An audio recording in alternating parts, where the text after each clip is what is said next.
This room was originally designed to hold somebody else's fancy clothes. But today, we're turning it into a place where goblins are painted, dice are forged, and questionable creative decisions are made. Hello everyone and welcome to Dicesylvania. I am Stefan, and if you're into mini painting, prop crafting, D&D or any tabletop RPGs, welcome. Okay, so technically I've already been using this room as my workshop for a couple of months now. However, that's not what it was designed for.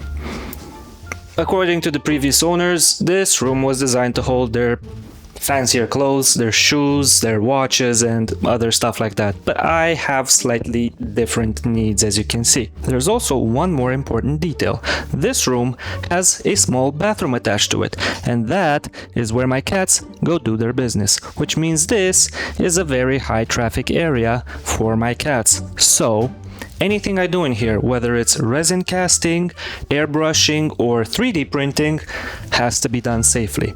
That means that for us ventilation isn't optional, it's a non-negotiable. Step 1 is clearing everything out. This is the part where I've discovered how much trash I've been storing and how many hobbies I've accidentally collected. I swear somewhere in here there are projects I didn't even remember starting, nevertheless finishing. Clearing the room completely is gonna make planning much easier, and let's face it, it was long overdue. Cleaning is done. But before I drill holes into my house and my furniture, it's time for a green screen. Green screen. Green screen. So, let us change the scenery a bit. Please, editor. Much better. Okay, so here's the plan. These open dressers are gonna have some pegboards on them. One here, one over here.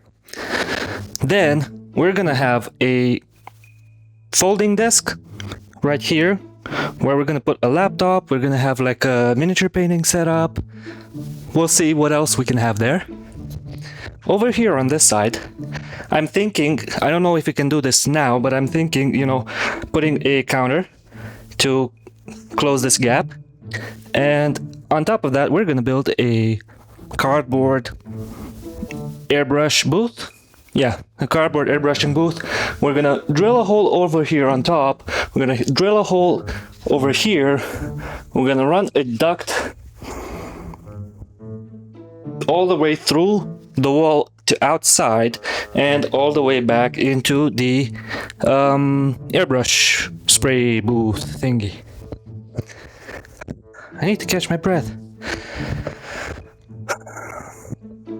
Down here, we're gonna have the air compressor. We're gonna drill a hole for the hose to come up.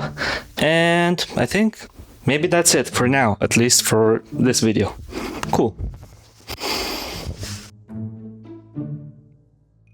Before we go on, I want to give a quick shout out to NerdForge. They've done so many incredible creative space builds, and honestly, the motivation for me to finally do this for my own comes from watching their videos. So, if you like workshop builds or fantasy prop creations, give them a try.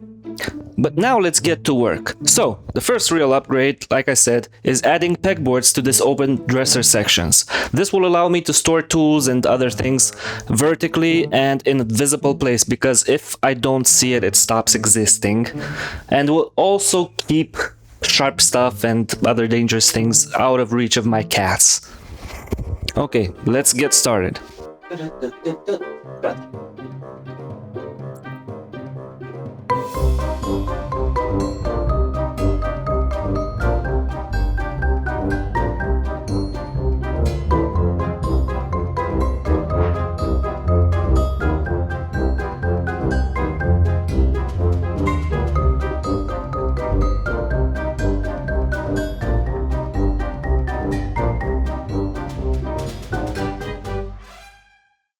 I'm actually quite happy with that.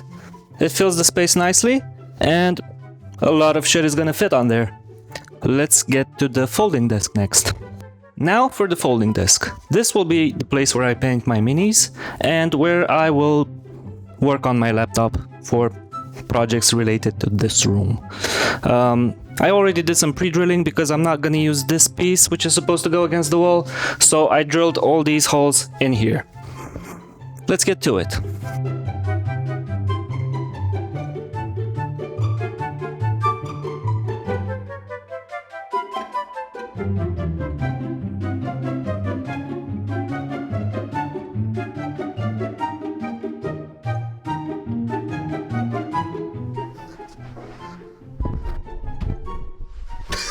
After 15 excruciating minutes of me trying to screw in these hinges, this is now installed, and when not in use, I can easily fold it down.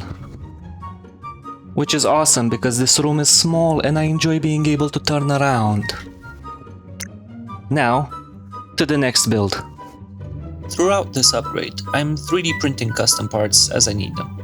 Ventilation hose adapters, door and drawer handles, brackets, connectors, whatever weird thing only serves my needs right now. This is the best part of having a 3D printer in your workspace. You can solve any problem you come across with some bit and bob that you found online or you designed yourself. I also found a really cool design for a spray booth that I started printing and assembling myself as the final part of this project. We talked about how important that was since my cats spend a lot of time around this room and I need the ventilation. However, it didn't really work out as well as I would have hoped, and I'll show you why a little bit later. Yeah. Can you tell how happy I am? No, but in all seriousness, you can print all sorts of stuff. Like, I have a mount for a jet torch. I have a specially designed shelf for my glue.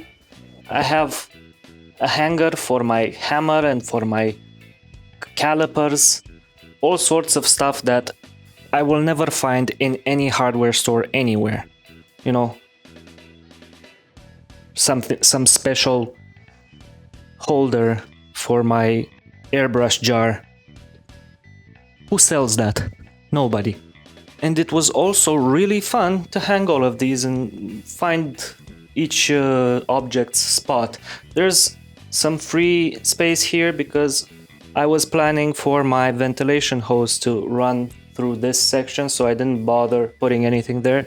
And most of this stuff is just here to fill the space. I don't need my, you know, my what do you call this? My popsicle sticks hanging on display. I could keep those in a drawer, but you know, it looks nice for now. So, as far as what is arguably the most important upgrade in this room, my spray booth, things unfortunately did not go as planned. I did try to make one myself out of these 3D printed parts and some cardboard panels that I cut. However, upon testing the airflow that's coming out of this fan, it turned out that's not quite enough. I will still use this fan to ventilate my room for fumes that are generated by resin work. However, for my spray booth, I either need a stronger fan or, what I'm more inclined to do right now, a commercial spray booth, not one that I've made myself.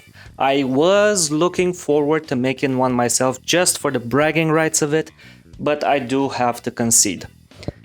In the meantime, I've also added these, you know, comfort upgrades, so I don't have to claw at the side of my drawers anymore, and now I can just pull on them. These I will glue on, I will not screw on, because I do plan on replacing them. And I will use 2 of these shelves to make a counter for this space here, connected all the way to the end. So, in spite of everything, this room is way more functional now. I have everything in its place. I have this foldable desk right here where I can paint and work on my laptop. The air might not yet be clean, but that's coming very soon. I already want to spend more time in here, and I am looking forward to not tripping on whatever is on the floor. But this isn't its final form. Like I said, I want to add some acrylic doors here and enclose the space so I can be able to safely work with resin. I want to add a monitor mount over there so I can also have an extra screen maybe over on the wall or wherever it goes. I still have to put holes in the walls, all sorts of stuff, but only after that comes the fun part. You see, right now, this space works. Like I said, it's very utilitarian. However, I wanted to make it look fantasy. I want to make it look like a true wizard's or artificer's workshop. So I am gonna have to think about how I turn this into a place that looks like a wizard is preparing quests in it or whatever. You know, just with modern safety standards and a couple of cats running around. To sum up, this room went from clothing storage to a place of creativity, a place where I will be able to make my own dice, paint my own heroes, and think about the quests that I'm gonna go on with them. Again, huge thanks to Nerdforge, they really inspired me to start working on this and make a video out of it. And if you're into D&D, if you're into miniature painting, if you are into fantasy prop making, consider liking this video and subscribing to our channel. We look forward to seeing you in the future. Good day, good night, and don't let the vampires bite.